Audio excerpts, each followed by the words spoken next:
Satyarth news channel जे आहे आपल्या सिंधू कोकणातलं ते बाईट घ्यायला आलेले की काय तुमची प्रतिक्रिया, पुढे काम करणार आहे की नाही. मी सांगितलं काम करणार आहे आणि त्या बाईटवरती 1-2 तासातच एक कमेंट पडली अनंत मांजरेकर याची की त्याच्यामध्ये लिहिले त्यांनी की 5 करोड मिळाले खूप झाले. ही बाईट वरती त्या कमेंट आली माझ्या बाईटवरती.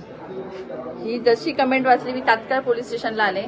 पोलीस स्टेशनला येता येता एसपींना फोन केला, महिला आयोगला फोन केला. म्हटलं हे चुकीचं झालेलं आहे, ताबडतोब याच्यावर ऍक्शन व्हायला पाहिजे. पोलीस स्टेशनला इथे आल्यानंतर हे माझ्या आधी कानावर होतं. गेले 18 तारखेला माझ्या कानावर अफवा आलेली की असं कोणतरी चर्चा पसरवते की 5 करोड घेतले आणि मॅनेज झालेले आहेत आणि उभ्या राहिल्यात. आणि ही अफवाला आपण काय स्टेटमेंट किंवा उत्तर देणार. म्हटलं ही अफवा, याच्यात काही तथ्य नाहीये.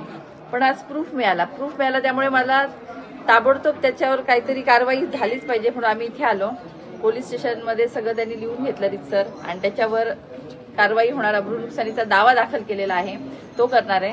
पण आता ह्या पद्धतीने जर महिलांवरती, जर राजकारणात येणाऱ्या महिला किंवा ज्या प्रामाणिकपणे काम करणाऱ्या महिलांवरती तुम्ही असं अफवा पसरवत असाल, सोशल मीडियावर असे कमेंट्स करत असाल तर ते धोकादायक आहे. हे माझ्यासाठी मी आलेली आहेत, पण माझ्याबरोबर माझे पण पदाधिकारी आहेत, सर्वजण आहेत. त्यांना उद्या कोण नावं ठेवू शकतं. माझ्यासारख्या कितीतरी महिला आहेत ज्यांना करिअर करायचे पुढे, ह्यांना कोण नावं ठेवू शकतं. एक प्रामाणिक काम करणारी एखादी मुलगी किंवा महिला जेव्हा राजकारणात येते, समाजकारणात येते, तेव्हा सगळ्या बाजूंनी बोललं जातं. पण हे असं चुकीचं आहे. जर तुमच्याकडे प्रूफ नाहीये, तुम्ही समोर यावं, बोलावं, किती रुपये घेते दाखवा बाबा, कोणी दिले मला पैसे दाखवा ना. तुम्हाला हिंमत असेल तर समोर या. माझं चॅलेंज आहे ओपन तुम्हाला सगळ्यांना. जे कोण बोलणार त्यांनी समोर यावं आणि सांगावं. आणि हे असं खपवून घेणार नाहीये.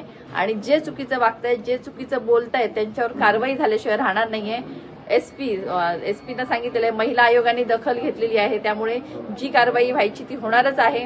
आणि याच्या पुढे गप्प बसणार नाही. असं कोणी चुकीचं बोलताना दिसलं तर त्याच्यावर ताबडतोब ऍक्शन होणार. आणि आम्ही सगळे समर्थ आहोत त्याच्यासाठी. आमच्या पदाधिकाऱ्यांवर एका जरी कार्यकर्त्यावर बोट उघडलं तर एकही लोक बोट दाखवू शकत नाही की बाबा ह्यांनी असं केलं तसं केलं. कारण सगळे प्रामाणिकपणे लढलेले आहेत. सगळ्यांनी पाहिलंय, उभ्या सावंतवाडी विधानसभा मतदारसंघाने पाहिलंय की काय प्रामाणिकपणाची लढाई आम्ही लढलोय. रात्रीचा दिवस केलाय, अखंड परिश्रम केले आणि तुम्ही ह्या पद्धतीने बोलतायत. अरे काय हे चाललंय हे सावंतवाडीमध्ये. खूप वाईट वाटलं ह्या सगळ्या गोष्टीचं. पण यांना धडा शिकवल्याशिवाय राहणार नाही.